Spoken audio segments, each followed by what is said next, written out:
Change বলতে কি বোঝায় আমরা সেটা আগে আলোচনা করব। Change is related to time. আমরা যদি বলি change is related to time. Change মানেই হচ্ছে এইটা ইংরেজিতে লিখলাম change is related to time. Change মানে কি? চেঞ্জ মানে ক্রিয়ার কাল। দেখো চেঞ্জ মানে ক্রিয়ার কাল বা সময়। চেঞ্জ মানে কি? চেঞ্জ মানে ক্রিয়ার কাল বা সময়। Change is related to time. Change মানে কি? চেঞ্জ মানে ক্রিয়ার কাল, চেঞ্জ মানেই সময়। অর্থাৎ চেঞ্জ মানেই বোঝাবে চেঞ্জ এমন একটা বিষয় যেখানে আমরা যাব, যে অধ্যায় পড়ব, যে কোনো বিষয় পড়ব, সব জায়গায় কিন্তু চেঞ্জের ব্যবহার আছে। তো সেই জন্য চেঞ্জ আমরা হচ্ছে সিকোয়েন্স অফ চেঞ্জ এবং চেঞ্জের ব্যবহার নিয়ে আমরা আলাদা আলোচনা করব। আজকে যেহেতু আমাদের কন্ডিশনাল সেন্টেন্স আছে, সেই জন্য আমরা এই দুটো কম্বাইন করে শিখবো, যাতে আমাদের পরবর্তী আর সমস্যা না হয়। তাহলে চেঞ্জ মানে কি? চেঞ্জ মানে হচ্ছে ক্রিয়ার কাল, চেঞ্জ মানে হচ্ছে সময়। অর্থাৎ এই সময়টা বোঝাবে চেঞ্জ ইজ রিলেটেড টু কি? টাইম। চেঞ্জ কার সাথে সম্পর্ক? সময়ের সাথে। সময় বলতে কি বোঝায়? যেমন সময় বলতে বোঝায় ওই কাজটি কবে সংগঠিত হয়েছিল, ওই কাজটি কবে সংগঠিত হয় এবং ভবিষ্যতে ওই কাজটি কবে সংগঠিত হবে। তাহলে এই হিসাবেই আমরা সময়কে নির্দেশ করতে পারি। চেঞ্জ মানে কি? চেঞ্জ মানে হচ্ছে সময় নির্দেশ করবে। আরেকটু তথ্য আমরা যেটা জানবো, লেখো চেঞ্জের কাজই হচ্ছে ভার্বের পরিবর্তন। চেঞ্জের কাজ কি? চেঞ্জের কাজই হচ্ছে ভার্বের পরিবর্তন করবে। চেঞ্জের কাজ ভার্বের পরিবর্তন।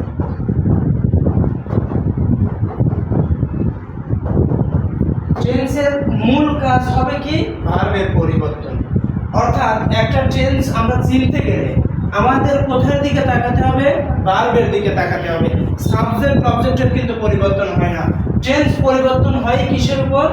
ভার্বের উপর। সহজ কথায় মাথায় রাখবেন, চেঞ্জের কাজ ভার্বের পরিবর্তন। অর্থাৎ চেঞ্জের এক নাম্বার কাজ, চেঞ্জ দেখতে গেলে বা পরিবর্তন করতে গেলে ভার্ব যেখানে থাকবে এই ভার্বের পরিবর্তন হবে, অর্থাৎ রূপটা চেঞ্জ হবে। এখন যদি শাড়ি পরে আসে, আরেক জায়গায় থাকবে হচ্ছে বিয়ে করলে কি বলে ওঠা, মানে ছেলেদের কথা বলি, আমরা এখন শার্ট পরে আছি, আরেক জায়গায় যা দেখবে পাঞ্জাবি পরে আছে, আরেক বিয়ে এসে গেলে শেরওয়ানি পরে থাকবে। এই চেঞ্জের রূপ হবে হচ্ছে তিনটা। চেঞ্জ মানে পরিবর্তনটা হবে কোথায়? ভার্বের পরিবর্তন হবে। বুঝতে পেরেছ? আচ্ছা, আরেকটা লিখবা, চেঞ্জ একটি হচ্ছে ল্যাটিন শব্দ। চেঞ্জ একটি ল্যাটিন শব্দ, টেম্পাস থেকে এসেছে। লেখো চেঞ্জ হচ্ছে একটি ল্যাটিন শব্দ। চেঞ্জ টেম্পাস, চেঞ্জ একটি ল্যাটিন শব্দ,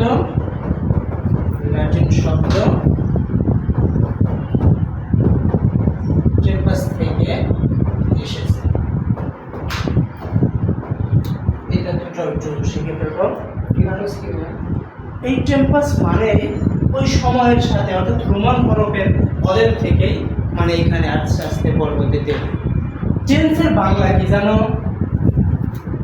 ক্রিয়ার কাল। কিন্তু চেঞ্জ মানে যদি তুমি সার্চ দাও, এই চেঞ্জ মানে কিন্তু একটা দ্বারা বের যে উত্তেজিত, এক চেঞ্জ বাংলা থাকবে উত্তেজিত। কিন্তু আমরা এইখানে যখন পড়তে আসবো তখন ক্রিয়ার কাল, ক্রিয়ার সময় বা ক্রিয়ার ঘটনা বোঝায় এই চেঞ্জ। বুঝতে পেরেছ? আচ্ছা, তাহলে চেঞ্জ মানে কি? ক্রিয়ার কাল। চেঞ্জ মানে সময়। চেঞ্জ মানে ওই কাজটা কবে সংগঠিত হয়, ওই কাজটা কবে সংগঠিত হয়েছিল এবং ভবিষ্যতে কবে হবে, সেটাই হচ্ছে চেঞ্জ। চেঞ্জের কার সাথে সম্পর্কিত? টাইমের সাথে। Change is related to time. চেঞ্জের পরিবর্তন মানেই হবে কিসের পরিবর্তন? ভার্বের পরিবর্তন। অর্থাৎ একটা ভার্বের কোন জায়গাগুলো পরিবর্তন হবে সেটাই হচ্ছে চেঞ্জের মূল কাজ। বুঝতে পেরেছো? আচ্ছা, এখন আমি যদি একটা এক্সাম্পল দিই, আমরা যদি ওখানে আসতেছি না, জাস্ট বোঝার জন্য আমি বললাম ইট is interesting. It is interesting, এই সেন্টেন্সটা এরকম একটা সেন্টেন্স দিয়ে বললো, এই ইট ইজ ইন্টারেস্টিং, এটি খুবই হচ্ছে, এটা বলো তো প্রেজেন্ট ইনডিফিনিট না প্রেজেন্ট কন্টিনিউয়াস? প্রেজেন্ট, সবাই প্রেজেন্ট কন্টিনিউয়াস বলো তো দেখি, অপশন থাকলো প্রেজেন্ট ইনডেফিনিট এবং প্রেজেন্ট কন্টিনিউয়াস, তাহলে কি দিবা, উত্তর কি দিবা? ইট ইজ ইন্টারেস্টিং, আমরা বললাম দে আর চার্মিং, চার্মিং মানে হচ্ছে বলা হয় মনোমুগ্ধকর, তাই না, এরকম মনোমুগ্ধকর, দে আর চার্মিং। তারপর বললাম ইট ইজ অ্যামেজিং। এইরকম এই তিনটা অপশন দিলাম, তিনটাই একই যদি বলি দেখি তোমরা সচরাচর চিনতে পারবে। এটা এক নম্বর বললাম প্রেজেন্ট, সবগুলো দেওয়া অপশন হচ্ছে প্রেজেন্ট, তাহলে আর প্রেজেন্ট লেখার দরকার নেই। প্রেজেন্ট ইনডেফিনিট এ নাম্বার, বি নাম্বারে দিলাম কন্টিনিউয়াস, দুটো অপশন দেব। এটা বলো তো দেখি, it is interesting, it they are charming, it is amazing.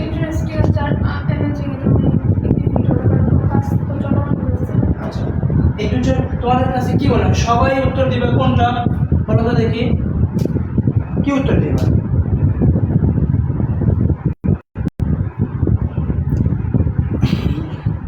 বলো দেখি কোনটা উত্তর দিবা, ইনডেফিনিট না কন্টিনিউয়াস? হ্যাঁ, ইনডেফিনিট দিবা। আচ্ছা, তিনটা ইনডেফিনিট না একটা?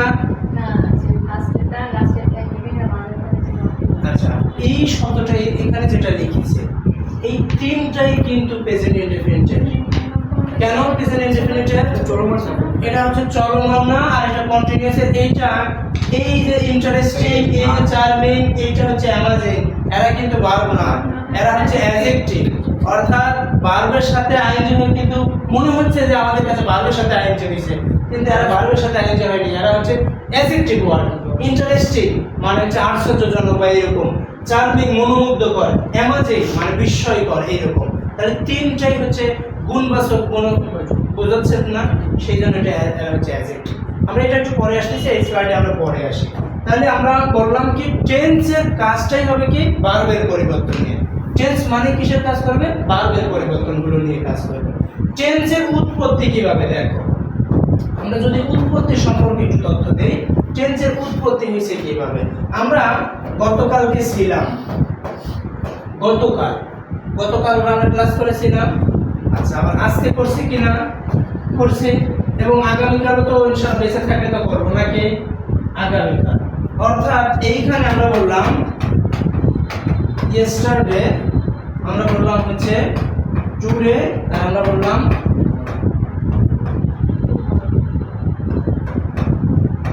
টুমরো।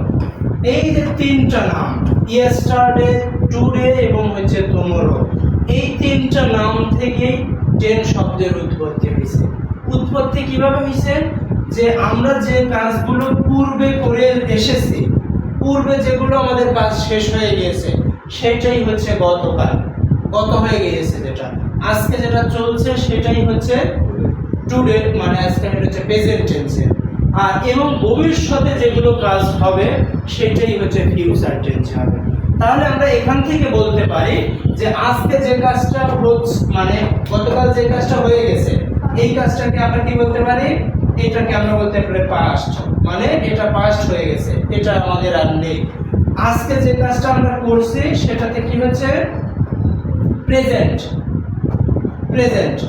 এবং ভবিষ্যতে অর্থাৎ আগামীকাল কিগুলো করব তাদেরকে আমরা কি বলতে পারি? তাদেরকে আমরা বলতে পারি হচ্ছে ফিউচার টেন্স, তাই না? তাহলে গতকাল, আজ এবং আগামীকাল, এই তিনটা থেকেই টেন্সের উৎপত্তি হয়েছে। তাহলে আমরা এখন বলতে পারি টেন্স কত প্রকার? টেন্স হচ্ছে তিন প্রকার, টেন্স হচ্ছে তিন প্রকার। বুঝতে পারছো? এইখান থেকে টেন্সগুলো এসেছে, গতকাল, আজ এবং হচ্ছে আগামীকাল, এই তিনটা শব্দ থেকেই আমাদের টেন্সগুলোর উৎপত্তি হয়েছে। এইখান থেকেই টেন্স হচ্ছে তিন প্রকার। আবার প্রত্যেকটা টেন্স, তাহলে টেন্স কত প্রকার পাইলাম আমরা? একটা পাইলাম হচ্ছে প্রেজেন্ট টেন্স, একটা পাইলাম হচ্ছে পাস্ট টেন্স, আর একটা পাইলাম কি? আমরা পাইলাম হচ্ছে ফিউচার টেন্স। তাহলে তিন প্রকার টেন্স পেলাম, প্রেজেন্ট, পাস্ট এবং হচ্ছে ফিউচার। এবং প্রত্যেকটা টেন্সেরই আবার চারটা করে গঠন আছে, একটা ইনডেফিনিট, একটা কন্টিনিউয়াস, পারফেক্ট এবং হচ্ছে পারফেক্ট কন্টিনিউয়াস। প্রত্যেকটাতেই এই চারটা করে বৈশিষ্ট্য আছে। আমরা যদিও আপনারা সবাই জানেন, তারপরেও আমরা এই সবটা একটু এক নজরে আঁকাই দেব, যাতে সব মানে সংক্ষিপ্ত করে। টেন্সের আচ্ছা বুঝতে পারছেন এতটুকু? টেন্স তাহলে কত প্রকার? 3 প্রকার। আচ্ছা এখন আমরা এক নজরে ছোট্ট একটু করে দেখে নিব। এট এ গ্লান্স আমরা হিসাবে যদি বলি,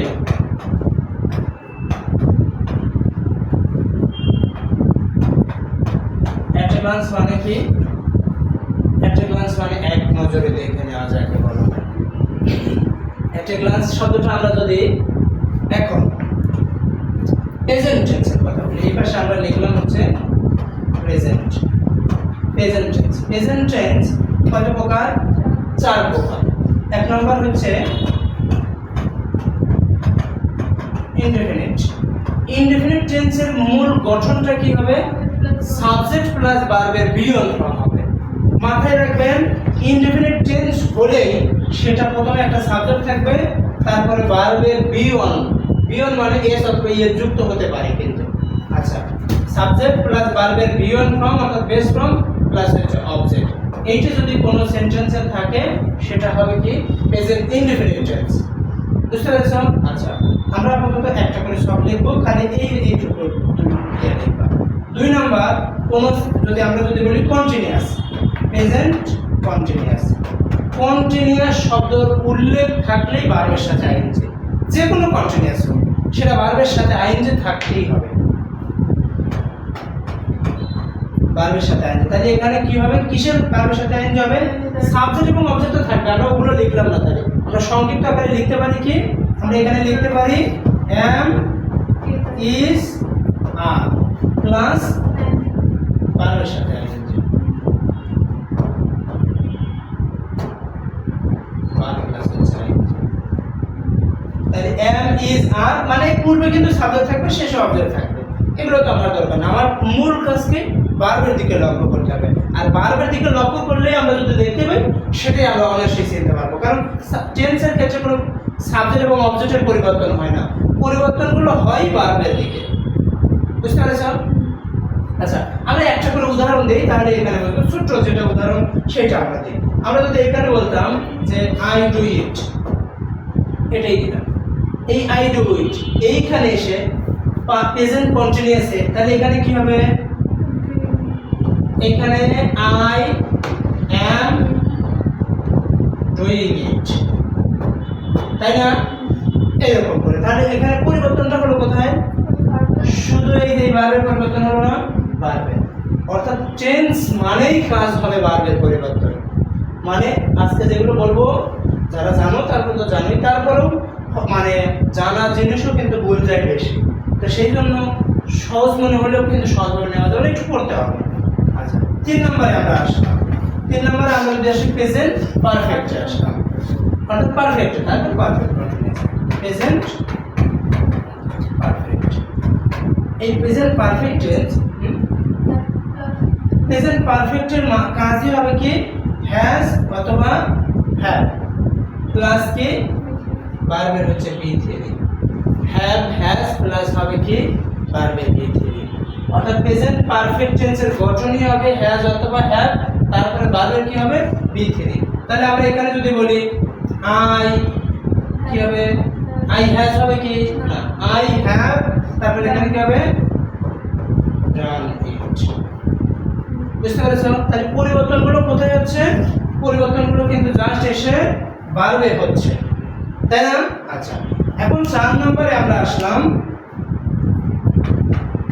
4 নম্বরে আসলাম আমরা কি? Present perfect continuous. এটা একটু সংক্ষিপ্ত লিখবা, PPC, present perfect continuous. Present perfect কন্টিনিউয়াসের গঠনটা কি হবে? মানে মূল কথা রাখবা এখানে হ্যাভ হ্যাজ, তারপর হচ্ছে কি? বিন, তারপর হচ্ছে ভার্বের সাথে আইএনজি। দেখো এই হ্যাভ অথবা হ্যাজ, তারপর কি? ভার্বের বি থ্রি প্লাস এখানে আবার হচ্ছে কি হবে? আইএনজি যুক্ত হবে। অর্থাৎ এইখানে এই বি মানে আমরা বিন দিয়ে দিই, বিন দিয়ে দিলাম, তাহলে হচ্ছে বিন, তারপরে হচ্ছে ভার্বের সাথে আইএনজি। এইটুকু মাথায় রাখবা, মানে হ্যাভ অথবা হ্যাজ, বিন, তারপরে হচ্ছে ভার্বের আইএনজি। তাহলে এইখানে এখন লক্ষ্য করো, তাহলে এখানে কিভাবে এই সেন্টেন্সটাই আমরা যদি বলি, তাহলে আমরা বলতে পারি আই হ্যাভ বিন, তারপরে এখানে কি বললাম? যদি ভার্বের সাথে এখানে ডুইং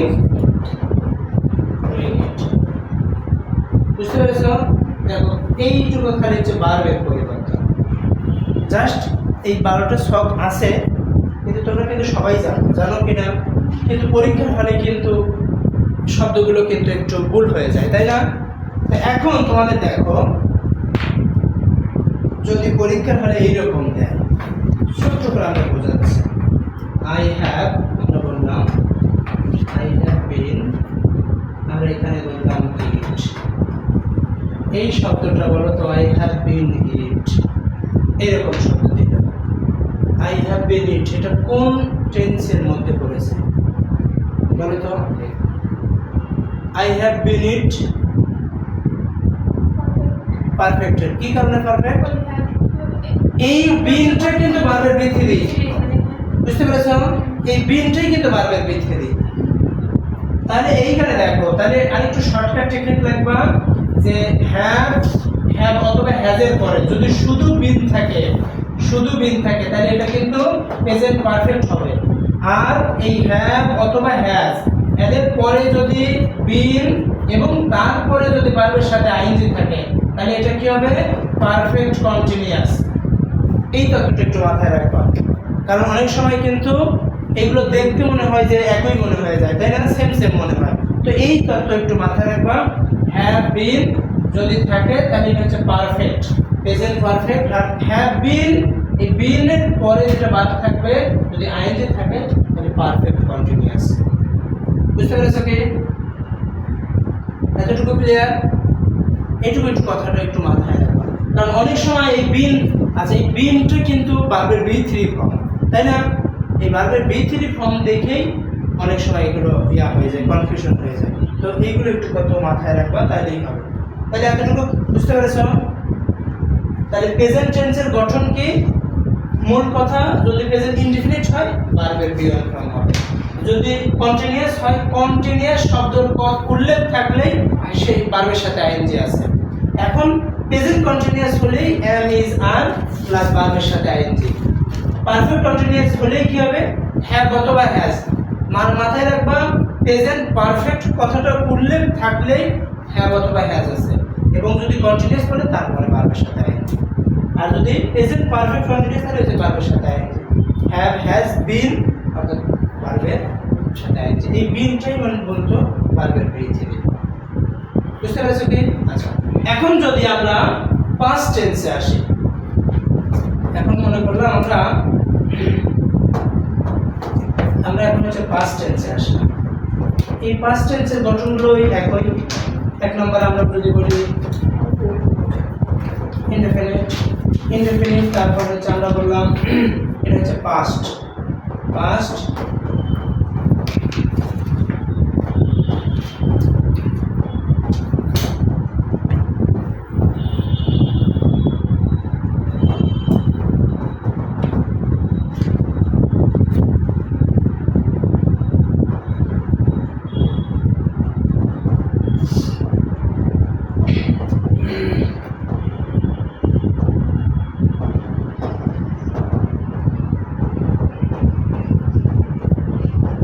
এখানে দেখো, এখন যদি পাস্ট ইনডেফিনিট হয়, তাহলে পাস্ট ইনডেফিনিট হলেই কি হবে?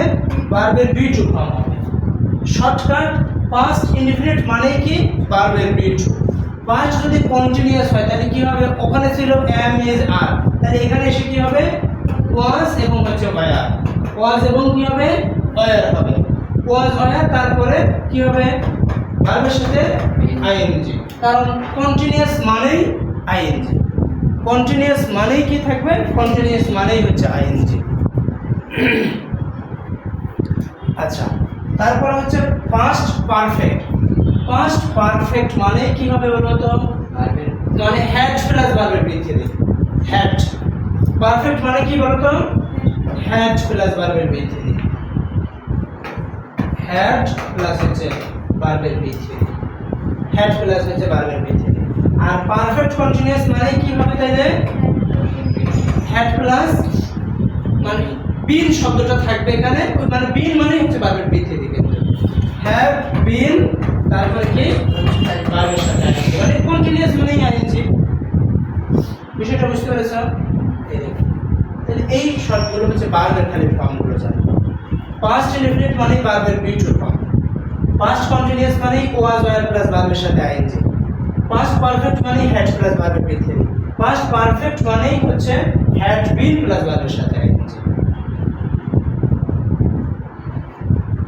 তাহলে আমরা দেখতে পাচ্ছি যে টেন্স মানে কিসের পরিবর্তন হচ্ছে?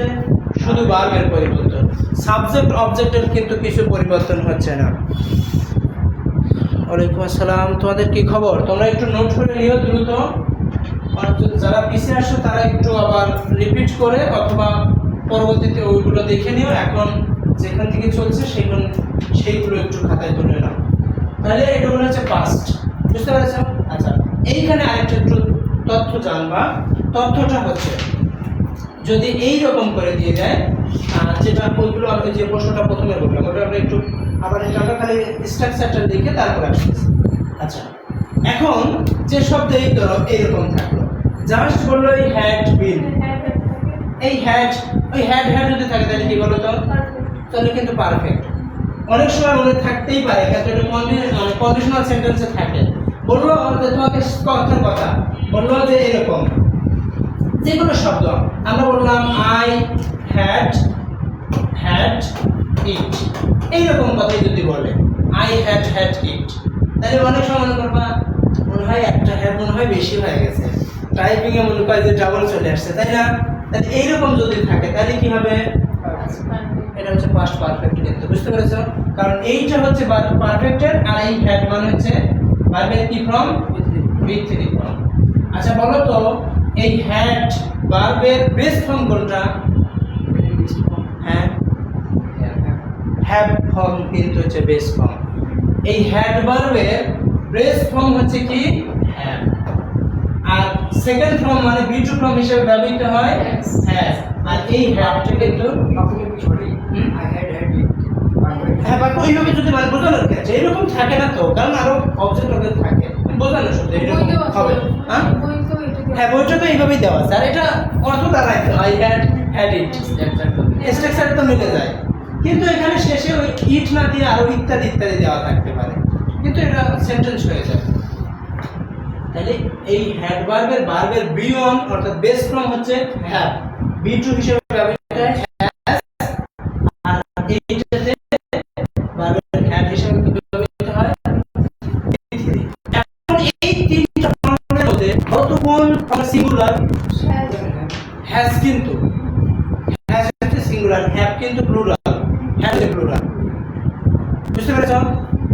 তাহলে এইটুকু একটু মাথায় রেখে দিও আর কি, ক্লিয়ার আছে তো? আচ্ছা, এখন তাহলে আমরা একটু ফিউচার নিয়ে আমরা একটু কথা বলি। যখন এই ফিউচার নিয়ে একটু আছে, যখন আমি অ্যাডমিশন টেস্ট দিতেছিলাম, মানে অ্যাডমিশন টেস্টের আগে ইন্টারমিডিয়েটে রাজশাহীতে থাকা অবস্থায়, যখন ইন্টারমিডিয়েটে আমি রাজশাহী সরকারি সিটি কলেজে পড়ছি, তো পড়ার সময় মানে ওই অনেক সময় দেখতে যে লিফলেট টিপলেট দিত পরীক্ষা টরীক্ষার সময়, যেমন আমরা এখন ইদানিং দিই যে লিফলেট টিপলেট দিলে ওইখানে লেখা আছে কালকে ফ্রি ক্লাস আছে। আমরা আবার 3-4 জন একসাথে থাকতাম, বন্ধু বান্ধবদের বলতাম, ওই বাইরে যারা লিফলেট দিতে বলতাম ভাই খাবার টাবার ব্যবস্থা আছে, বলতো হ্যাঁ খাবার টাবার আছে, উপস্থিত হলে খাবার আছে, তো 3-4 জন চলে যেতাম ক্লাসে। এখন ক্লাসে যাওয়ার ফলে ক্লাস কি আর অত সময় ইন্টারে তখন পড়ি, অ্যাডমিশনের ক্লাস কি আর ভালো লাগে, তখন তো বুঝি না কি পড়াচ্ছে না পড়াচ্ছে। এখন এক সময় এক ভাই একটু দাঁড়াই করালো যে আমরা একটা শব্দ বলবো, মানে একটা শব্দ বলবো, যদি তোমরা বলতে পারো তাহলে পুরস্কার আছে, দেখি কে সাহস, কোন বাপের বেটার সাহস আছে দাঁড়াও, এরকম করে বললো। তো মুই দাঁড়াই গেছি, দাঁড়ায় সেই বাপ সামনে দাঁড়াইছি, সবাই তো কি ছেলে মানে সবাই তার বন্ধুরা, আমরা মনে হচ্ছে অ্যাডমিশন, আর না করলেও তো কোনো সমস্যা নাই, আমার বন্ধুরা তো জানে আমরা অ্যাডমিশন না, আমরা ইন্টারমিডিয়েটে। এখন আমাকে বলতেছে তুমি তো দাঁড়াইছো, তোমার তো সেই সাহস, বলো তো FUTURE কি হয় বলো তো? ফুটুরে নাকি হচ্ছে কোনো ফার্নিচার এরকম। তখন তো কি ব্যাপার, এটা তো মিলছে না, আমি তো বললাম যে ফিউচার, তখন মানে তাহলে একটা পুরস্কার দিল। তো এই সময় দেখো আমাদের কিন্তু FUTURE এই কথাটা যদি ধরো যে আমরা কিন্তু সচরাচর লিখলেও কিন্তু কনফিউশন হয়, আর মুখে ধরলে কিন্তু আরো ইয়া হয়ে যায়, মানে ওই রকম অর্থ ধরে চলে যায়। যেমন বলে যে MOTHER মোতালেব না মোতাহার, তাহলে কি হয় MOTHER মোতালেব না মোতাহার? মোতালেব। মাদার না? মাদার না? দেখো তাহলে কিভাবে কনফিউশন করে MOTHER মোতালেব না মোতাহার, তাহলে ওইখানে এখন মেশিন মতো পড়তেই হবে, তাহলে এটা হচ্ছে কিন্তু মাদার। মানে এইরকম প্রশ্ন ওই সময় হয় না। না MOTHER বলছে না, না MOTHER বলছে না,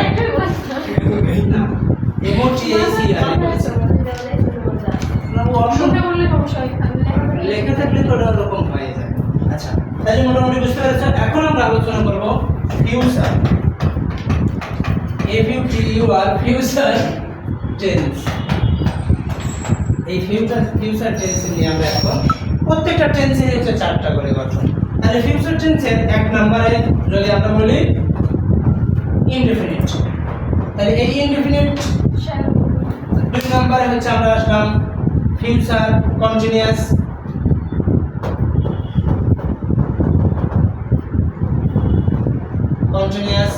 তারপরে আমরা আসলাম ফিউচার পারফেক্ট, তারপরে আমরা আসলাম ফিউচার পারফেক্ট কন্টিনিউয়াস।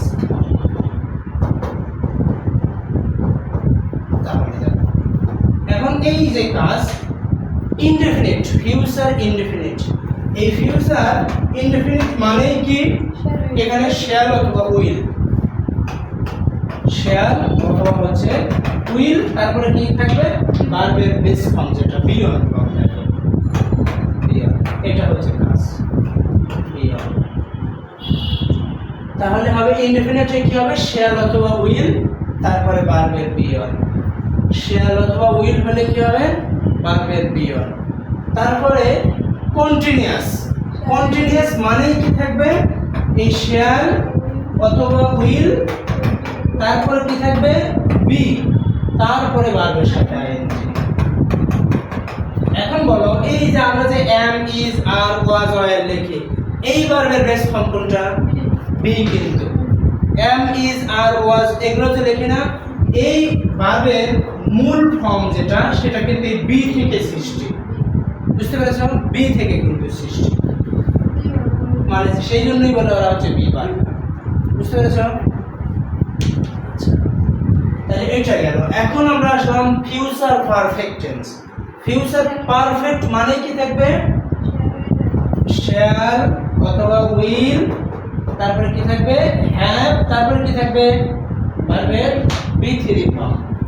তাহলে আমরা একটা কথা এখান থেকে দেখতে পাচ্ছি, পারফেক্ট হলেই ওই হ্যাভ কথাটা কিন্তু উল্লেখ হয়ে যাচ্ছে, তাই না?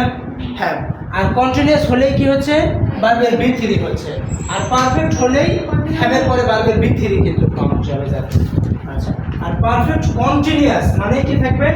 এই যেগুলো থাকবে, থাকার পরে এতটুকু তো থাকবেই, তারপরে জাস্ট এক্সট্রা হিসেবে যুক্ত হবে এই যে কি যুক্ত হবে? আইনজিটা যুক্ত হবে। মানে এই যে বি3টা ধরেছে বি হিসেবে আপনি এটা পাবেন। এইরকম থাকবে শ্যাল অথবা উইল, তারপরে এখানে হ্যাভ, বিন, তারপরে হচ্ছে ভার্বের সাথে আইএনজি। তাহলে দেখো এইখানে যে আমরা হ্যাভটা লিখছি, এখানে সবগুলোই আছে। এই যে বি3টা, আমরা বি3টা এখানে না লিখে খালি জাস্ট লিখি ভার্বের বি3 ফর্ম আর সাথে ভার্বের সাথে আইএনজি। তাহলে এখানে যে আমরা লিখলাম আজকে যে টেন্স যতগুলো আমরা যে 12 প্রকারের টেন্স করলাম, তাহলে মূল কথা, মূল হিসাবে দাঁড়াচ্ছে কি? মূল হিসাবে দাঁড়াচ্ছেই কিন্তু পরিবর্তনগুলো কোথায় হচ্ছে? ভার্বের কিন্তু পরিবর্তন হচ্ছে। অন্য কিছুর কি পরিবর্তন হচ্ছে? পরিবর্তন হচ্ছে না। তাহলে পরিবর্তনগুলো হচ্ছেই ভার্বের দিকে। বুঝতে পেরেছো? তাহলে টেন্স মানেই কিসের পরিবর্তন? টেন্স মানেই হচ্ছে ভার্বের পরিবর্তন। বুঝতে পেরেছো? আচ্ছা, এখন আমরা একটু জাস্ট এক নজরে আমরা একটু দেখে ফেলবো যে দেখো টেন্সের যেগুলো আমরা এগুলো শিখলাম, এক নজরে আমরা যদি এখন দেখি,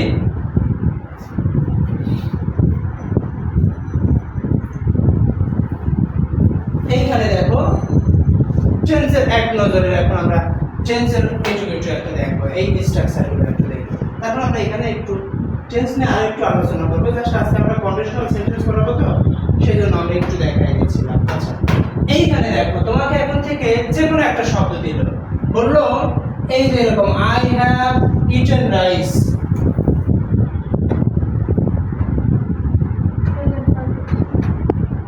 বললো দেখো, বললো আই হ্যাভ ইটেন রাইস। এই সেন্টেন্সটা দেখে তোমার প্রথমের দিকে কিভাবে মনে হবে যে এইটা এই টেন্সের মধ্যে গঠন? শোনো, আমি যেহেতু অ্যাডমিশন পরীক্ষা দিয়েছি অনেক দিন আগে,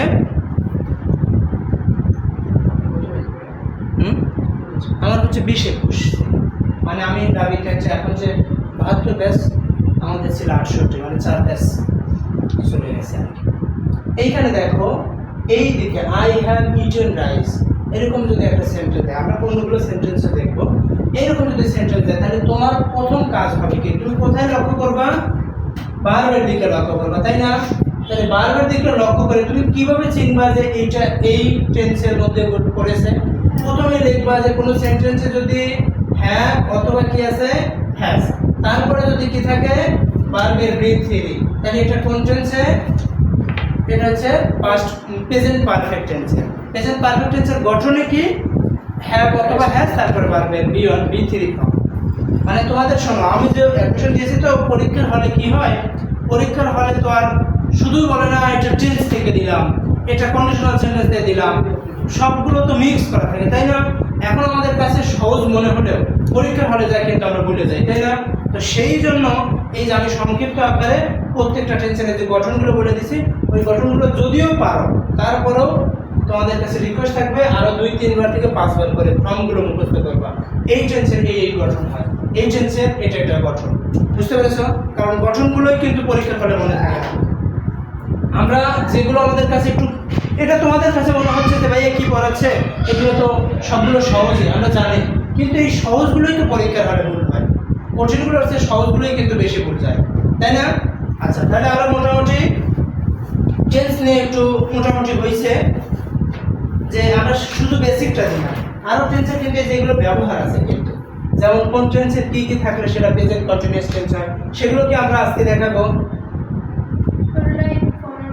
রাইট ফর্ম ভার্বের মধ্যেও আছে, আবার সাবজেক্ট ভার্ব এগ্রিমেন্টের মধ্যেও আছে, আবার হচ্ছে যেমন মানে সবগুলোর মধ্যেই টেন্স এখন যুক্ত হয়ে যাবে, মানে 5 শেষ মানেই টেন্সের তখন সবগুলো শুরু, মানে পুরো পর্যায়ক্রমে আলোচনা করে দিব না। জাস্ট এখন এই যে এই কথাটা যে প্রথমে যেটা লিখেছিলাম, প্রথমে যে কথাটা আমরা লিখেছিলাম, এই যে এইটার একটু আমরা একটু ব্যাখ্যা দিয়ে দিই। এই যে এই কথাটা ফিগারটা লিখেছিলাম না, যে it is interesting, they are charming, it is amazing, এই তিনটে শব্দ লিখেছিলাম না? তোমাদের কাছে সাধারণত মনে হতে পারে ভার্বের মানে সাবজেক্টের পরে ইজ আছে, এম ইজ, আর প্লাস ভার্বের সাথে আইএনজি থাকলেই তো সেটা প্রেজেন্ট কন্টিনিউয়াস টেন্স, তাই না? কিন্তু এইটা কেন প্রেজেন্ট কন্টিনিউয়াস হলো না?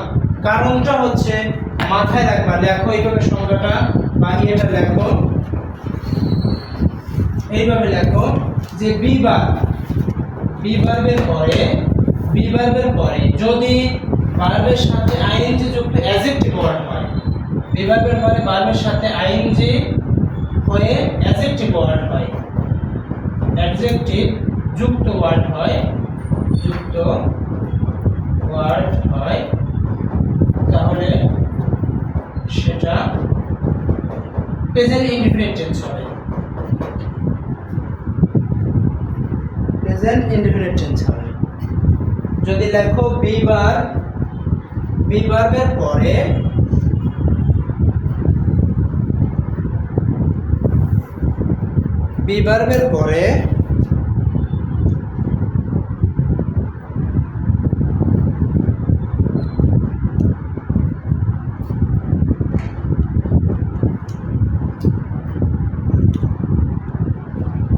লেখো বি ভার্বের পরে যদি ভার্বের সাথে আইএনজি যুক্ত, ওইটা যদি অ্যাডজেক্টিভ ওয়ার্ড হয়, কি হয়? অ্যাডজেক্টিভ ওয়ার্ড হয়, তাহলে সেটা প্রেজেন্ট কন্টিনিউয়াস না হয়ে কি হবে? প্রেজেন্ট ইনডিফিনিট টেন্স হবে। কারণ প্রেজেন্ট কন্টিনিউয়াস টেন্স হতে গেলে কি শর্ত থাকে? শর্তই থাকবে প্রেজেন্ট কন্টিনিউয়াস হতেই গেলে এম ইজ আর প্লাস ভার্বের সাথে আইএনজি হতে হবে, কিন্তু এই ওয়ার্ডগুলো ভার্বের সাথে আইএনজি নয়, এরা অ্যাডজেক্টিভগত ওয়ার্ড। আর বিশেষ করে এই তিনটা ওয়ার্ড মনে রাখবে, তাইলেই হয়ে যাবে। এই তিনটা ওয়ার্ড ইন্টারেস্টিং, চার্মিং, অ্যামাজিং, এই তিনটা হচ্ছে বিশেষ করে adjective word. Interesting, charming, amazing, interesting, charming, amazing, এই তিনটা হচ্ছে অ্যাডজেক্টিভ ওয়ার্ড। বুঝতে পেরেছো? তাহলে এইগুলো যদি থাকে তাহলে সেটা প্রেজেন্ট ইনডেফিনিট, প্রেজেন্ট কন্টিনিউয়াস নয়। বুঝতে পেরেছো কি? আচ্ছা, তাহলে এখন তোমাদের আরেকটা বলে দেই। আমি বললাম যে এখান থেকে যদি দেই যে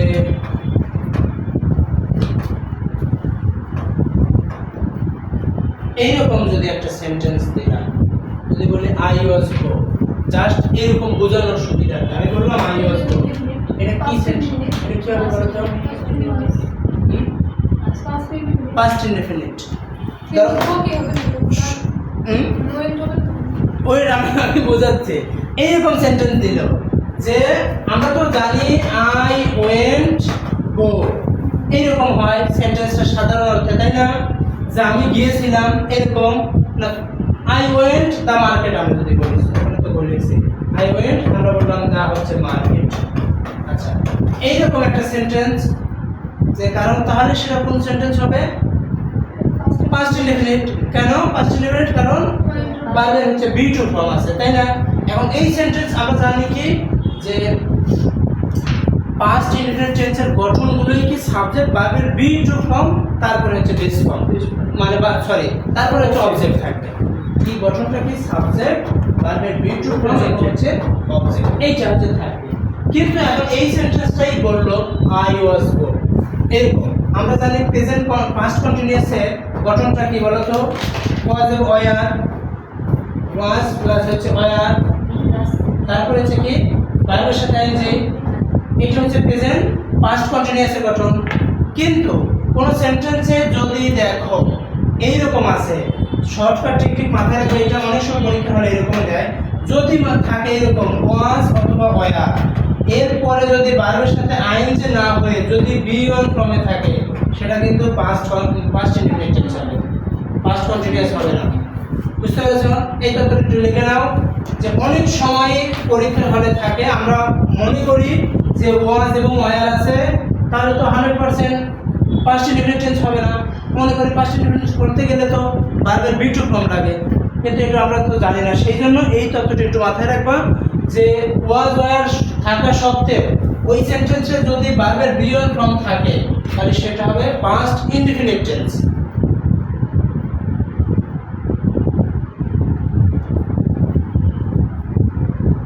বিষয়টা বুঝতে পারোনি?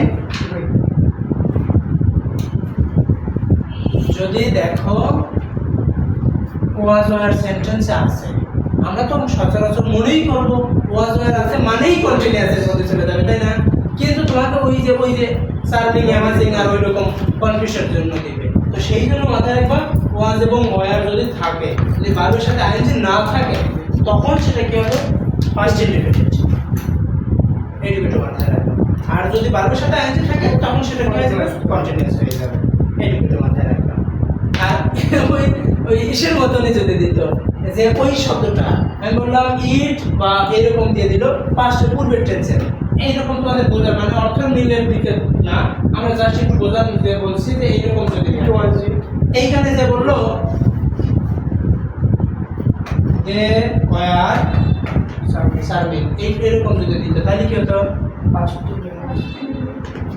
বুঝতে পেরেছ? ক্লিয়ার কি? কেন বলো তো এটা? এটা অ্যাডজেক্টিভ ভার্বের সাথে কিন্তু নাই। বুঝতে পেরেছো? এইরকম প্রশ্নগুলো দিবে, কারণ অ্যাডমিশন টেস্ট মানে কি কনফিউশনের। অ্যাডমিশন টেস্ট তো আর মানে সহজ না যে মালিক আমার বুকে আসো, বলবে যে দূর হও, তোমাদের মতো স্টুডেন্ট আমার লাগবে না, অল্প কয়েকজন হলেই হবে। বিষয়টা বুঝতে পেরেছ? যে ওয়ার চারবে, যে তারা ছিল মনোমুগ্ধকর, এইরকম। তাহলে এটা কিন্তু প্রেজেন্ট ছিল, ওখানে আর থাকলে যে প্রেজেন্ট হতো, আর এখানে ওয়ার হয়ে গেছে তাই পাস্ট। এটুকু মাথায় রাখতে হবে। তাহলে এখানে যে ইজ না দিয়ে যদি বলতো ইট ওয়াজ অ্যামেজিং, তাহলে কি হতো? Past indefinite. এখানে ইট না দিয়ে হলো হচ্ছে ওয়াজ, তাহলে কি হতো, তাহলে সবগুলোই হয়ে গেল পাস্ট ইনডিফিনিট। বুঝছো? তাহলে পাস্ট ইনডিফিনিট এবং পাস্ট কন্টিনিউয়াসের গঠন আমি আমরা সংক্ষিপ্ত আকারে বলতে পারি। এখানে দাঁড়াচ্ছে এম, আমরা দাঁড়াতেই পারি, এখানে বলতেই পারি এম ইজ, আর এর পরে যদি দেখা যায় ভার্বের প্রিয়ন ফর্ম আছে, তাহলে এটা কি হবে, প্রেজেন্ট ইনডিফিনিট। Present indefinite. আর যদি দেখো ওয়াজ এবং হচ্ছে ওয়ার, এর পরে ভার্বের সাথে আইএনজি নেই, কি আছে, প্রিয়ন আছে, তাহলে এটা কি হবে, পাস্ট ইনডিফিনিট। বুঝতে পেরেছো? এইটুকু তথ্য। আর আরেকটু তথ্য দেখবা এইভাবেই, যে এই am is are plus adjective অর্থাৎ ভার্বের সাথে আইএনজি, এই যুক্তটা যদি অ্যাডজেক্টিভ ওয়ার্ড হয় তাহলেও সেটাও প্রেজেন্ট ইনডিফিনিট। আর এইরকমও ওয়াজ, ওয়ার প্লাস হচ্ছে ভার্বের সাথে আইএনজি যুক্ত অ্যাডজেক্টিভ ওয়ার্ড, অ্যাডজেক্টিভ ওয়ার্ড, তাহলে সেটা হবে পাস্ট ইনডিফিনিট।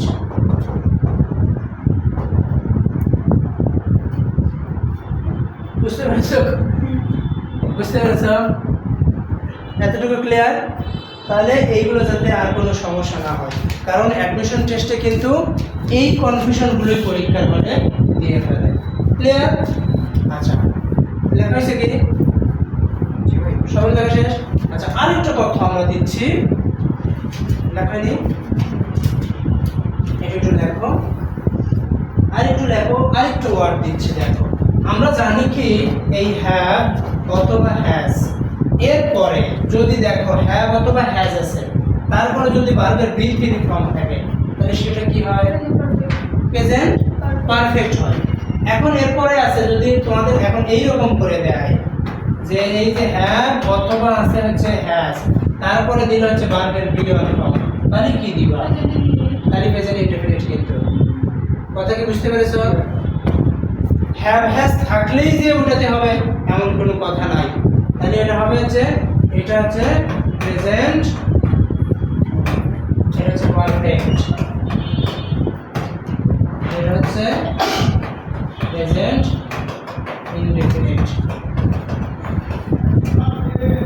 বুঝতে পেরেছো?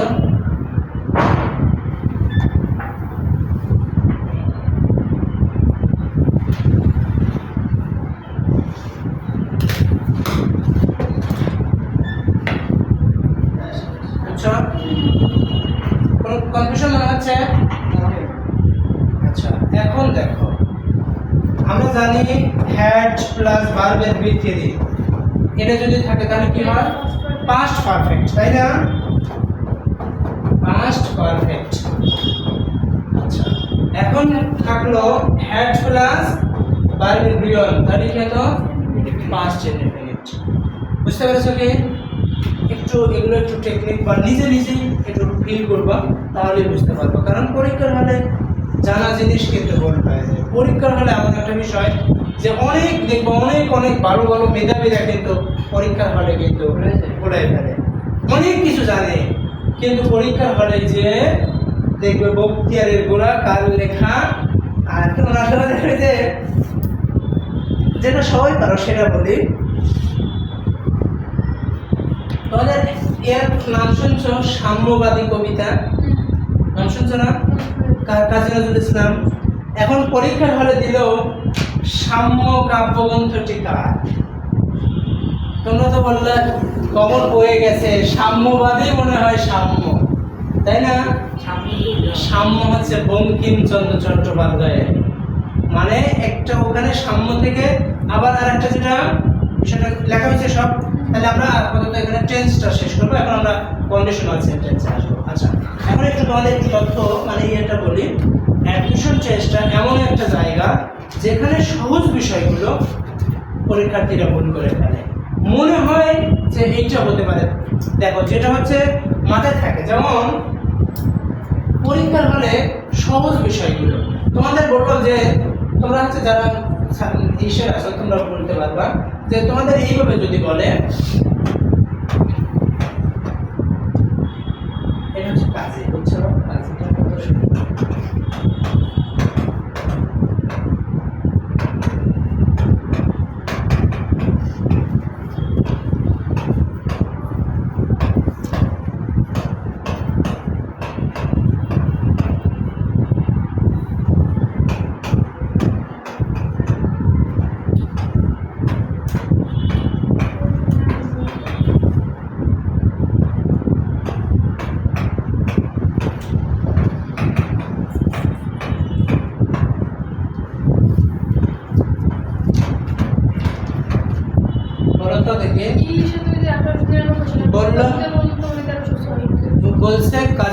ইসলাম কত বঙ্গাব্দে জন্মগ্রহণ করে? তাহলে কি উত্তর হবে? তোমরা তো বঙ্গাব্দ চোখেই করবে না। লেখা কিরে এত সহজ প্রশ্ন দিয়ে দিছে, কিন্তু এইখানে তো বলে দিছে বঙ্গাব্দ। বঙ্গাব্দ মানে কি? বাংলা সাল। হ্যাঁ, কাজী নজরুল ইসলাম জন্মগ্রহণ। এই মাঝখানে কি আছে? কিচ্ছু দেখা নাই, খালি ধরো যে গুড়গুড়ি মেরে চলে আসছে। সেই কোন হাই রে কি সহজ প্রশ্ন দিছে পরীক্ষার এসে দেখলো বঙ্গাব্দ, এটা তো দেখিনি। ওই এসের মতন হবে। ৭৬-এর মনান্তর শুনছ? ১১৭৬ বললো ৭৬-এর মনান্তর কত খ্রিস্টাব্দে হয়েছে? তাহলে উত্তর হবে কি? ১৭৭০। আর বাংলা যদি বলতো ১১৭৬। এই কথাটাই তোমাকে এইটা না দিয়ে বললো ৫০-এর মনান্তর হয়েছে কত বঙ্গাব্দে? ৫০-এর মনান্তর বলো তো। হ্যাঁ, ৫০-এর মনান্তর হয়েছে কত বঙ্গাব্দে? কিন্তু এখন আমাদের তাহলে আলোচনা হবে, এখন কন্ডিশন আছে 1893 বলছে হচ্ছে বঙ্গাব্দ। দেখো 1943 সালে আর বাংলা সালটা। তাহলে এখন লেখা হচ্ছে শিরোনাম দাও 1890। বঙ্গাব্দ সালটা হয় কিভাবে বলো তো? বাংলা সাল। আচ্ছা এখন বলো তো, তোমরা যদি আজকেরটা যদি বঙ্গাব্দ সালটা বলতে পারো, আজকে বলতে পারবা? বলো তো আজকে যে আমরা 5ই আগস্ট 2025, এখন বলো তো আজকে বাংলার তারিখ বলতে হবে না, বাংলা কত বঙ্গাব্দ চলছে? 1400 সাল 1400 সাল। বলো তো বঙ্গাব্দ কত? 1400 হবে। 1400 কত অনেক আছে। 1432 না 34? দেখো একটু তোমাদের একটা সাধারণ জ্ঞানের ক্লাস না, জাস্ট একটু তথ্য দিই। এই সালটা, সাল মানে কি বোঝায়? ইংরেজি সাল। বুঝতে পেরেছো? সাল মানে ইংরেজি। খ্রিস্টাব্দ মানে কি? খ্রিস্টাব্দ মানেও কিন্তু ইংরেজি। খ্রিস্টাব্দ বলতে ইংরেজি, সাল বল এটা কিন্তু সাল। কত লেখা শুনবো। খ্রিস্টাব্দ সাল মানে হচ্ছে ইংরেজি, আর বললো হচ্ছে বঙ্গাব্দ যদি বলে তাহলে কি হবে? এটা হচ্ছে বাংলা। বুঝতে পেরেছ? বঙ্গাব্দ মানে বাংলা। এখন তোমরা যেটা জানো সেইটা একটু আমরা বলি। তোমাদের কোন কবির লেখকের জন্মসাল যা মনে আছে তোমাদের বলো তো দেখি? হ্যাঁ, রবীন্দ্রনাথ ঠাকুর। আর তোমাদের মধ্যে কারো মনে আছে? কাজী নজরুল ইসলাম। আর কারো যে এই ব্যক্তির সাল মনে আছে? আচ্ছা, আর তাছাড়া আর কারো মনে নেই? কত 1908 আর 1900। আচ্ছা, তাহলে তোমরা যেটা বলো সেটাই আমরা নিলাম। আমরা বললাম যে রবি ঠাকুরের। এই রবীন্দ্রনাথ, দেখো রবীন্দ্রনাথ, এই রবীন্দ্রনাথের আমরা জন্মসালটা জানি। এই বেটা পাচ্ছেন 1861 এবং 1941, তাই না? এ হচ্ছে পাচ্ছে। আর এর আমরা বাংলা সালটা আমরা জানি না। এখন মাথায় রাখো, তোমরা যদি আজকে কিভাবে মাথায় রাখবা? কোনো সাল বের করতে গেলে মাথায় রাখবা বাংলা সাল থেকে ইংরেজি সালের বয়সের ব্যবধান 593 থেকে 594 বছর হচ্ছে কম বেশি। তাহলে কত থেকে কত?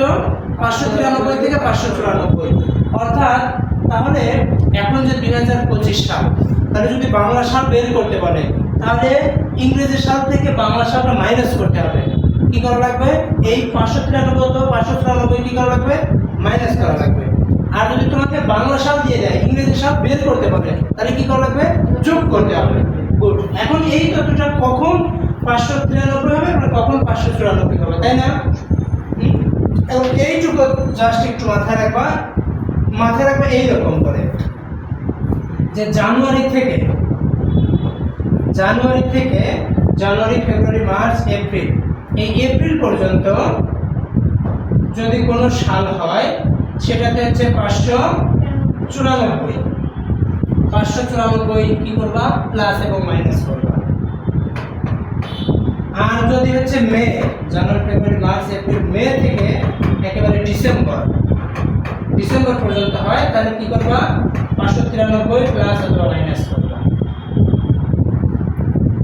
তাহলে এখন বলো কাজী নজরুল ইসলামের জন্ম কত?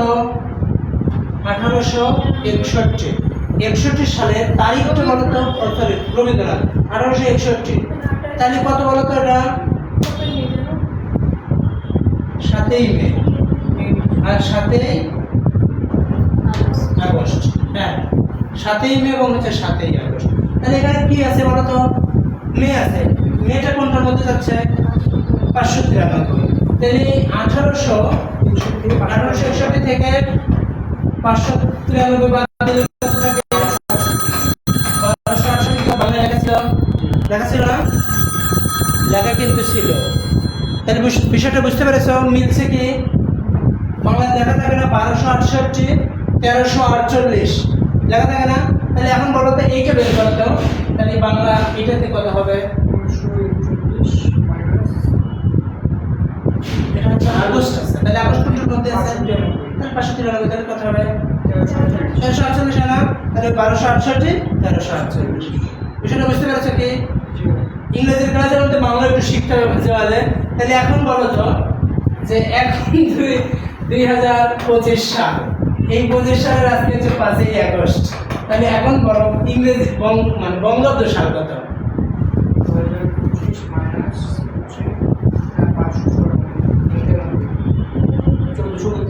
1400 কত? 1432, তাহলে 1432। তুমি 32 বলছো, তাদের বললাম যে এরা দেখি কনফিউশন হয় নাকি, সেই জন্য যে বললাম 32 কি 34। তাহলে বিষয়টা বুঝতে পেরেছো? তাহলে এখন আমাকে একটা বের করে দেখো তো দেখি তোমরা আর পারো কিনা। কাজী নজরুল ইসলামের মৃত্যুর সালটা বের করো তো দেখি সবাই দেখি একটু চেষ্টা করো তো দেখি। কাজী নজরুল ইসলামের মৃত্যু সাল মানে হ্যাঁ বঙ্গাব্দ, কারণ হচ্ছে মৃত্যু 1976। আর হচ্ছে যদি বলি তারিখটা বলে দেওয়া লাগবে, তারিখটা বলতে মনে নাই।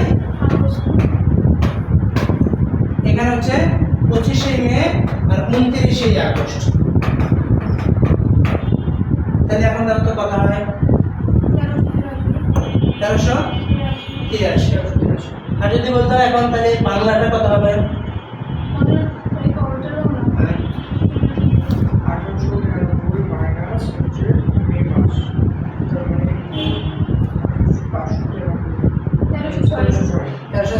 বইতে কি লেখা আছে এরকম 1306 আছে? বুঝতে পেরেছ? তাহলে এখন দেখো, তাহলে পরীক্ষার হলে যদি তোমাদের দেয় 50-এর মনান্তর 80, কি বুঝতে পেরেছ? কোনে কাপু বুঝছো মিথিলা? আচ্ছা এখন তাহলে তোমরা বলো যে বাংলায় বলে 50-এর মনান্তর। এই যে মনান্তর গুলো বলে 50-এর মনান্তর, বলে 76-এর মনান্তর, তাহলে এই মনান্তর গুলো কোন নাম থেকে এসেছে? বাংলা থেকে কিন্তু এসেছে। বাংলার 1176 থেকে 76-এর মনান্তর বলে। এখন তোমাকে বললো যে 50-এর মনান্তর, এই 50-এর মনান্তরটা কত বঙ্গাব্দে হয়েছে তোমাকে চাইছে। তুমি ইংরেজি সালটা জানো, ইংরেজি সালটা কত সাল জানো? 1943 সাল ইংরেজি সাল। এখন ইংরেজি থেকে 1943 থেকে তুমি হচ্ছে 50-এর মনান্তর বের করবা। তাহলে কত দেখি বের করো তো দেখি পারো কিনা। কোনো মানে 1 বছরের তো পার্থক্য, ওখানে তো আর ইয়ে দেখতে হচ্ছে না। তাহলে এখন দেখি তো 1350। তাহলে কিভাবে বুঝবে দেখো, এই যে 1350, এই 1350 থেকে এই শুধু 50টা নিয়েই বলে 50-এর মনান্তর। তুমি এটা বিরক্ত মানে তোমার দেখো পরীক্ষার হলে 1-2 পার্থক্য থাকে না। না তুমি ওখানে আমি বলছি যদি এত থেকে অ্যাকুরেট বের করতে গেলে 593 অথবা 594, অপশনগুলোতে কোনোদিন থাকবে না 549, 548, 550, 500 আর সরি 1350, 1300 এরকম থাকবে না, অনেকগুলো গ্যাপ থাকবে। তাহলে ওই দুইয়ের মধ্যে এমনিতেই বুঝতে পারবা। বুঝতে পারবে? ক্লিয়ার এখন? তাহলে এখন বলো তো এই তাহলে তোমরা দুইজন বলো তো দেখি 1176, এই 1176 হচ্ছে 76-এর মনান্তর। তাহলে এটাতে ইংরেজিতে কনভার্ট করলে ইংরেজি কত সাল আসে? 1700 না, যেটা হলো না 1100 1770, তাহলে ওটা হচ্ছে ইংরেজি সাল। বিষয়টা বুঝতে পেরেছেন? এইভাবেই সালগুলোকে গণনা করে আসা হয় বা গণনা করা হয়। বুঝছো? 593 অথবা 593 বছর কম বেশি আছে। আচ্ছা, এখন আমরা আবার একটু পড়াশোনায় ফিরে আসি। আমরা চলে আসলাম কন্ডিশনাল সেন্টেন্স। দেখো, কন্ডিশনাল সেন্টেন্স। আমরা এখন আসলাম হচ্ছে কন্ডিশনাল সেন্টেন্স। দেখো, কন্ডিশনাল সেন্টেন্সটা মানে কি? আমরা এই কন্ডিশনাল শব্দের দুইটা শব্দ পাই, কিন্তু একটা কন্ডিশন আর শেষে এল আছে, তাই না? আমরা দেখো কি কি পাই, একটা পাচ্ছি হচ্ছে কন্ডিশন আর শেষে এসে কি পাচ্ছি, এল পাচ্ছি। কন্ডিশন মানে কি বলতো? শর্ত। আর এই কন্ডিশনাল ওয়ে কি হয়, শর্তযুক্ত অথবা শর্তমূলক। দেখো, কন্ডিশন মানে হচ্ছে শর্ত। আচ্ছা, তারপরে সেন্টেন্স মানে কি বলতো? বাক্য। তাহলে আমরা যদি কন্ডিশন এবং সেন্টেন্স বলি তাহলে শর্ত বাক্য হচ্ছে। আচ্ছা, আর এর সাথে যদি এল লাগিয়ে দেই তাহলে কি হয়, শর্তযুক্ত অথবা শর্তমূলক। আর ওই পাশে একটা বাক্যটা আমরা এখানে লাগাই দিলাম, বাক্য। তাহলে কি দাঁড়াচ্ছে, শর্তযুক্ত বাক্য অথবা শর্তমূলক বাক্য। তাহলে দেখো তো, এই একটা সেন্টেন্সকে বা এই একটা শব্দকে এল যুক্ত করে বিশেষণ করে দিয়েছে না? শর্ত একটা কি পদ ছিল, নাম পদ না? একটা হচ্ছে নাউন ছিল, তাই না? আর আমরা জানি নাউনের সাথে যদি এল যুক্ত হয় তাহলে ওইটা কি হয়ে যায়, অ্যাডজেক্টিভ হয়ে যায়।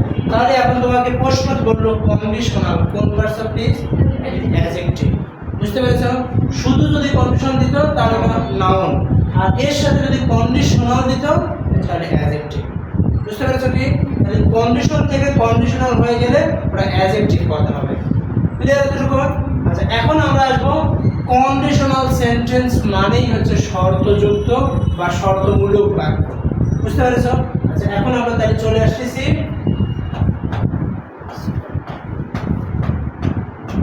Conditional sentence. এই কন্ডিশনাল সেন্টেন্স মানেই হচ্ছে শর্তযুক্ত বা শর্তমূলক বাক্য। শর্তযুক্ত বা শর্তমূলক বাক্য। লেখো, ইফ অথবা আনলেস যুক্ত সেন্টেন্সকে কন্ডিশনাল সেন্টেন্স বলে। ইফ অথবা হচ্ছে আনলেস, ইফ অথবা আনলেস যুক্ত সেন্টেন্সকে কন্ডিশনাল সেন্টেন্স বলে। ইফ অথবা আনলেস যুক্ত সেন্টেন্সকে কন্ডিশনাল সেন্টেন্স বলে। কন্ডিশনাল সেন্টেন্স বলে। ইফ অথবা আনলেস যুক্ত সেন্টেন্সকে কি বলে, কন্ডিশনাল সেন্টেন্স বলে। আচ্ছা, তাহলে আমরা আগে প্রথমে কয়েকটা শর্ত দেখে নেব, তারপরে আসি। কন্ডিশনাল সেন্টেন্স মূলত বলতেই বোঝায় কন্ডিশন দেওয়া থাকবে, অর্থাৎ ইফ অথবা হচ্ছে আনলেস। যদি তোমরা আসো তাহলে ক্লাস নেব, তাহলে এটা শর্ত হয়ে যাচ্ছে না? যদি তোমরা আসো তাহলে কি নেব, ক্লাস নেব, এই শর্ত। এইরকম শর্ত। তাহলে কন্ডিশনাল সেন্টেন্সে দুইটা পার্ট থাকে। দেখো, কন্ডিশনাল সেন্টেন্সে দুইটা পার্ট থাকে। কি থাকে? কন্ডিশনাল সেন্টেন্সে দুইটা পার্ট থাকে। একটা লিখবা ইফ ক্লজ অথবা সাবঅর্ডিনেট ক্লজ।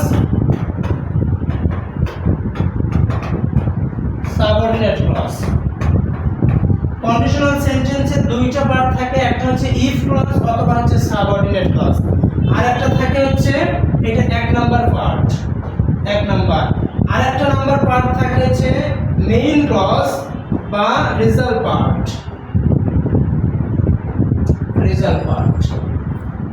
তাই কন্ডিশনাল সেন্টেন্সে কয়টা পার্ট থাকে? দুইটা পার্ট থাকে।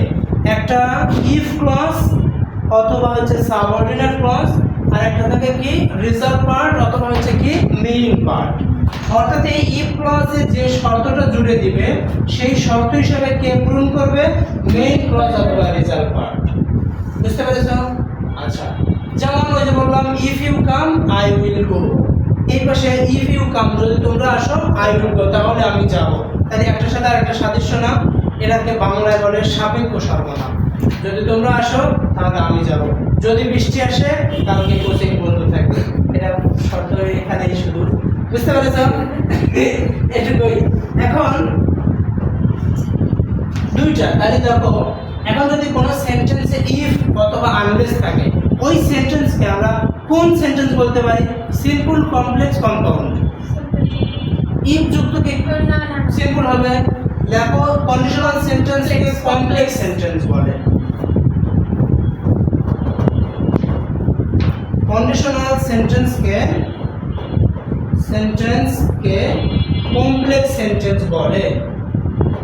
কমপ্লেক্স সেন্টেন্স বলে, কন্ডিশনাল সেন্টেন্সকে কমপ্লেক্স সেন্টেন্স বলে। কারণ ইফ, আনলেস এবং হ্যাড যুক্ত সেন্টেন্স তাহলে কমপ্লেক্স গুলো না, এইগুলো হচ্ছে কনজাংশন গুলো কি কমপ্লেক্সে থাকে। কিন্তু ইফ, আনলেস, হ্যাড এরা কি তাহলে কি, আর যেখানে ইটিভ থাকবে সেটা তো 100% কনজাংশন হিসেবে কমপ্লেক্সেই থাকে।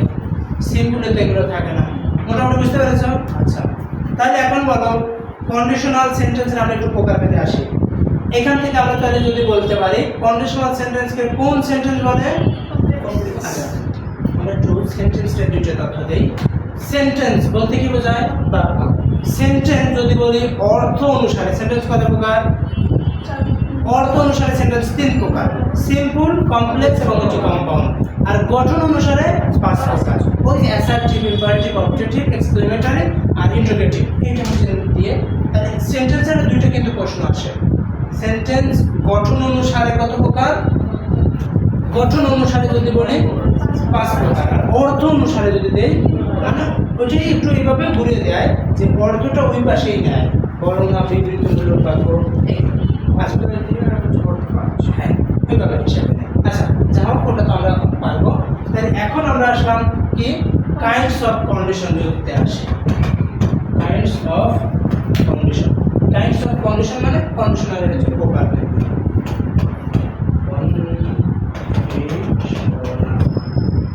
আমরা জানি কাইন্ডস অফ কন্ডিশনাল অর্থাৎ কন্ডিশনালের হচ্ছে প্রকার। আমরা জানি কন্ডিশনাল সেন্টেন্স হচ্ছে কত প্রকার? মেইনলি 3 প্রকার, কিন্তু সব মিলে হচ্ছে 4 প্রকার। একটা হচ্ছে জিরো কন্ডিশনাল, আমরা এখানেই ছোট্ট করে ইয়া লিখে দিব তাইলেই হবে। তারপর আমরা এক্সাম্পল প্র্যাকটিস করা হচ্ছে জিরো কন্ডিশনাল। আমরা FIRST কন্ডিশনাল।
দেখো কন্ডিশনাল সেন্টেন্সের আমরা হচ্ছে প্রকারভেদগুলো দেখতেছিলাম। এক নাম্বার হচ্ছে জিরো কন্ডিশনাল, দুই নাম্বার ফার্স্ট কন্ডিশনাল, আর তিন নাম্বার হচ্ছে second conditional. Second conditional,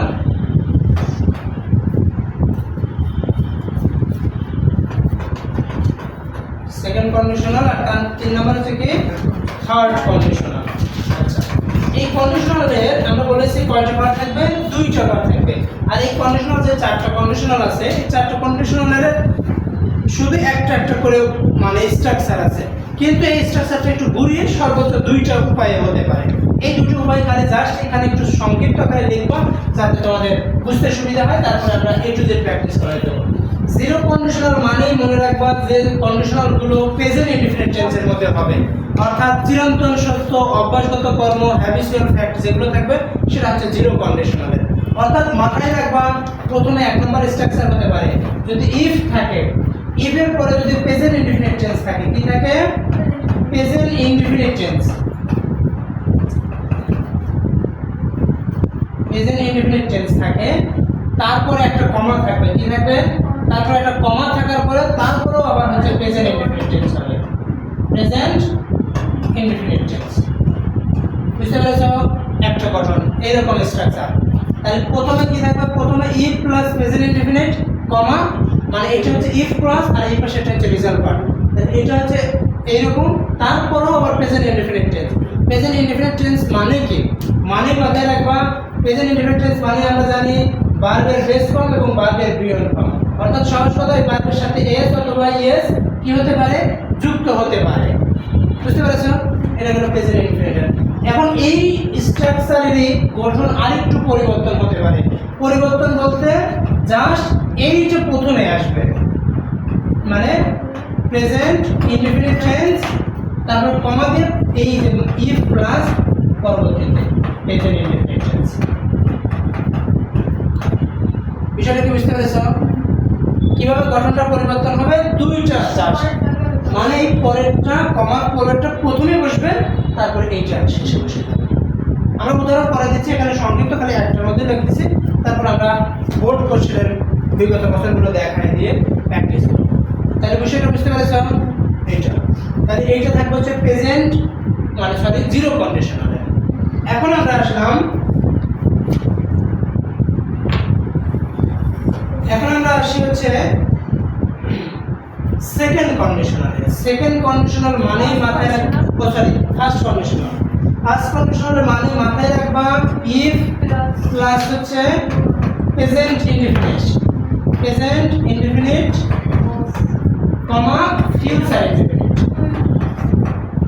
future indefinite, future indefinite. বিষয়টা বুঝতে পেরেছো? ফার্স্ট কন্ডিশনালের গঠন হবে ইফ প্লাস প্রেজেন্ট ইনডিফিনিট কমার পরে কি হবে? অর্থাৎ শেয়ার অথবা উইল যুক্ত কোনো সেন্টেন্স থাকবে, শেয়ার অথবা উইল যুক্ত, তারপরে ভার্বের বিয়ন্ড ফর্ম। এখন এই সেন্টেন্সটাই আবার স্ট্রাকচারটা একটু মানে পরিবর্তন হয়। কেমন হতে পারে? এই প্রথমে আসতে পারে ফিউচার, তাই না? যে সাবজেক্টের পরে শেয়ার অথবা উইল হতে পারে, ফিউচার ইনডিফিনিট, তারপরে কমা দেওয়ার পরে এই if plus present indefinite.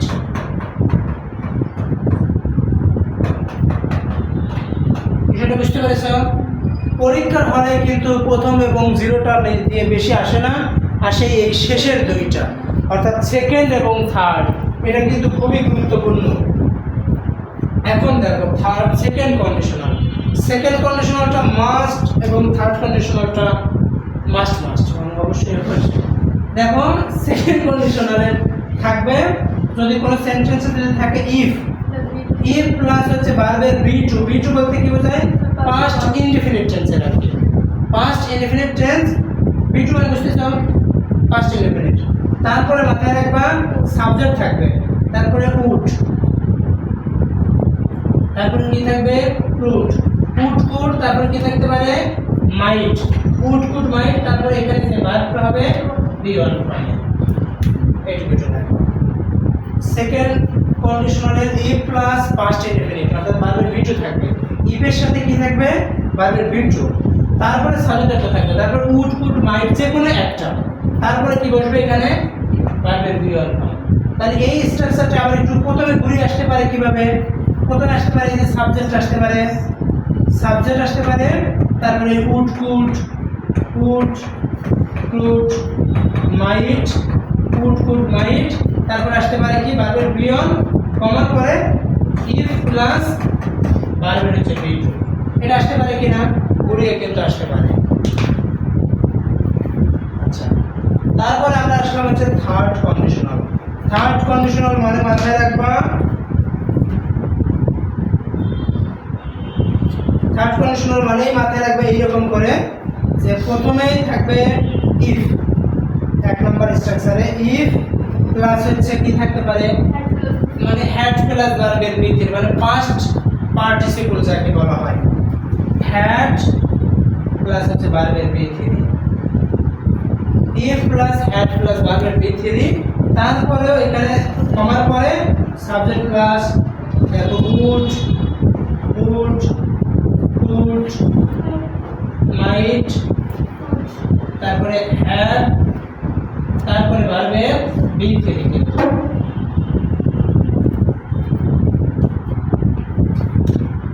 If had plus ভার্বের বি3 সাবজেক্টের পরে উড মাইট যেকোনো একটা, তারপরে হ্যাড, তারপরে ভার্বের বি3। বুঝতে পেরেছো? মাথা গেজা হয়ে যাচ্ছে। তারপরে আবার আরো উদাহরণগুলো দেখা দিচ্ছে, একবারে একটু যে উদাহরণ দেখা দিচ্ছে। এরপরে দেখো তাহলে এই স্ট্রাকচারটাই কি হতে পারে, এরা উপর চেক করে সামনে আসলো, হ্যাঁ হ্যাড প্লাস ভার্বের বি3 এবারে দুই পাশে। তাই দেখো সেকেন্ড এবং থার্ডের মধ্যে পার্থক্যটা কি বলো তো? আবার এইখানে ইফ না থার্ড কন্ডিশনালে কিন্তু প্রথম সেন্টেন্সটা হ্যাড দিয়েও শুরু হতে পারে, হ্যাড দিয়ে ওই যে কারণে যে হ্যাড আছে ওখানে হ্যাড। আচ্ছা আমরা আবার ওই দুইটা সবগুলোই লিখে দিলাম, সাবজেক্ট প্লাস এই উড মাইট, তারপর হচ্ছে হ্যাভ, তারপরে ভার্বের বি3, সাবজেক্টের পরে ইফ প্লাস হচ্ছে হ্যাড, তারপর ভার্বের বি3 অবজেক্ট। বুঝতে পেরেছো? এইটুকু হচ্ছে কন্ডিশনাল সেন্টেন্সের লেখা হয়েছে সবার। আচ্ছা এখন আমরা সরাসরি এমসিকিউ গুলো প্র্যাকটিস করব, দেখি সরাসরি কি অবস্থা। ক্লিয়ার? এতটুকু লেখা শেষ? এটা হয় স্ক্রিনশট দিয়ে দাও, তোমাদের স্ক্রিনশট নাই। আচ্ছা এতটুকু হলো। এখন দেখো আমরা এমসিকিউ গুলো একটু সমাধান করি।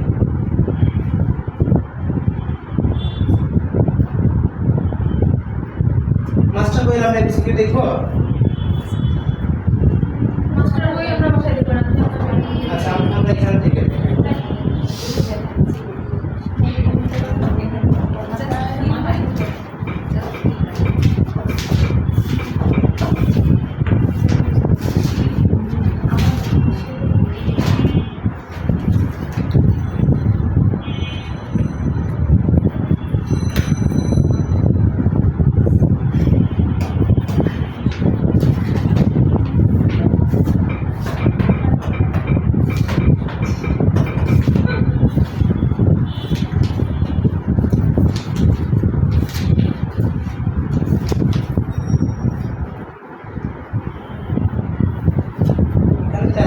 আছে, তোমরা তো এখন সবগুলোই পারবা।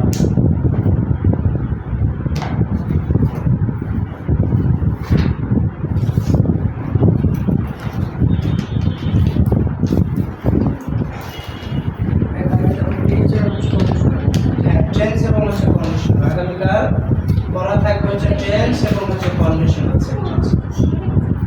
দেখো এইদিকে দেখা, তোমাদের ওইদিকে আর দেখাতে হবে না। টেন্স এবং হচ্ছে কন্ডিশনাল সেন্টেন্স।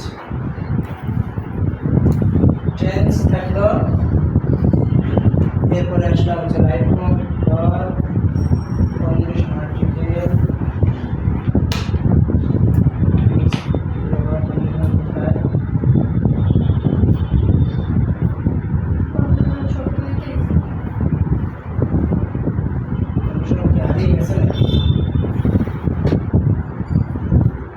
কন্ডিশনাল সেন্টেন্স সবগুলো দেখা হয়ে গেছে। আচ্ছা যাও দেখো তোমাদের 1 নম্বর প্রশ্নটাই, এটা প্রথম কথা তুমি এই সেন্টেন্সটা দেখে কিভাবে বুঝবা এটা কন্ডিশনাল সেন্টেন্স, মানে এটা আচ্ছা, আমরা যেটার অ্যানসার নেই সেটা আমরা বের করি নাকি?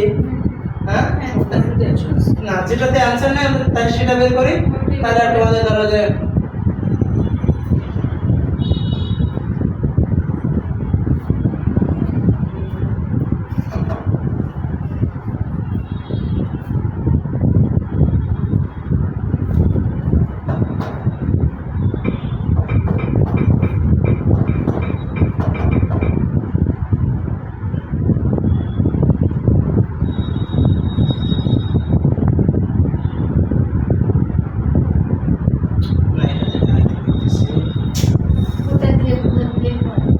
ওটা দিয়েই বুঝে নাকি? তাছাড়া এটাতেই দেখো। আর এখানে আসি, তাহলে 1 নম্বরটা এটাই দেখো। 1 নম্বরেরটা দেখো। প্রথম কথা, তুমি অপশনগুলোর দিকে তো আগেই আসা যাবে না, তাই না? আগে তোমাকে কি করতে হবে, তুমি এই 1 নম্বর প্রশ্ন দেখে তুমি কিভাবে বুঝলা যে এটা কোন কন্ডিশনালের মধ্যে আছে? তাহলে তুমি কিভাবে বুঝবা বা কি উত্তর দিবা বলো তো দেখি। আচ্ছা, এটাতে তাহলে কিভাবে দিবা? 1 নম্বরে তুমি এটা কোন কন্ডিশনাল মনে করলে বলো? এখানে প্রথমে ইফ যুক্ত আছে, মানে মনে রাখলে এটা একটা কন্ডিশনাল হতে পারে। আরো শর্ত হ্যাড আছে, আবার ভার্বের নিচে কি আছে? বি3 আছে। তাহলে আমরা এটা অনেসেই মনে করলাম থার্ড কন্ডিশনাল। ইফ ভার্বের বি3 তারপরে হ্যাড প্লাস ভার্বের বি3 আছে, তাহলে এটা হচ্ছে থার্ড কন্ডিশনাল। তাহলে আমার পরবর্তী কাজ কি? সাবজেক্ট থাকবে, তারপর would could might have plus ভার্বের বি3। অর্থাৎ তাহলে এখানে দেখো তো এটা উড আছে, এটা মাইট আছে, এটা মাইট আছে। তারপরে দেখো এইখানে দেখো, তাহলে আমাদের কথা হিসাবে উড কুড মাইট, তারপর আমাদের একটা কি থাকবে? হ্যাভ থাকবে, তাই না? আচ্ছা, এটাও হ্যাভ আছে, এটাও হ্যাভ আছে, এখানেও হ্যাভ আছে, আর এটা আবার নট জটিলতায় বাদ যাচ্ছে, তাই না? চারটার মধ্যে তাহলে আমাদের একটা বাদ যাচ্ছে, তাই না? আচ্ছা, এখন তার মধ্যে এইটা কিন্তু এই ডানটা হওয়ার কথা ছিল ভার্বের বি3, তাই না?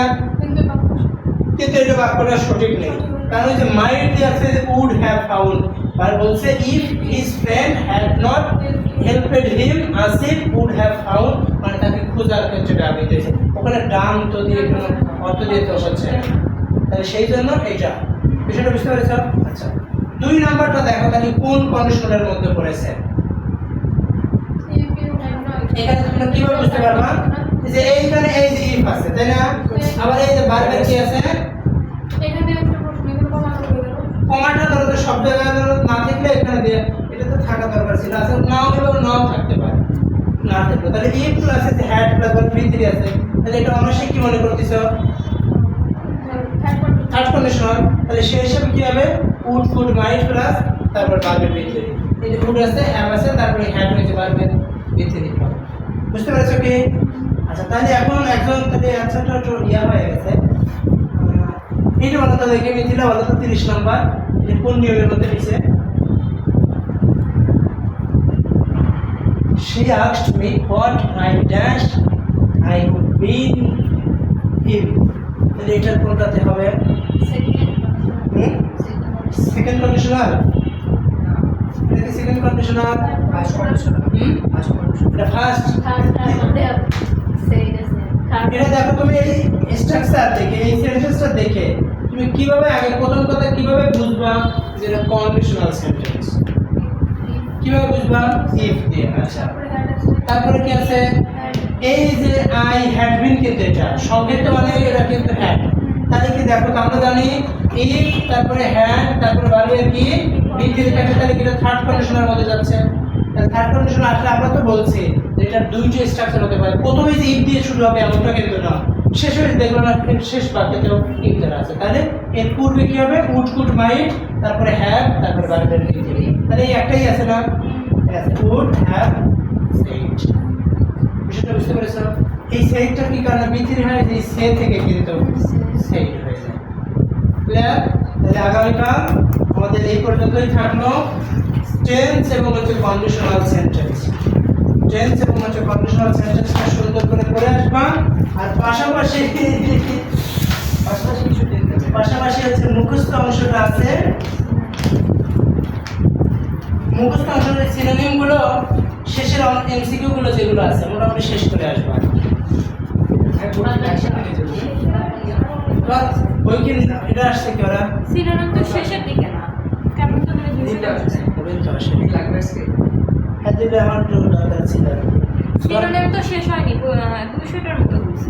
আচ্ছা তাহলে আপাতত তোমরা এই সম্পূর্ণ পড়ে আসবা সুন্দর করে।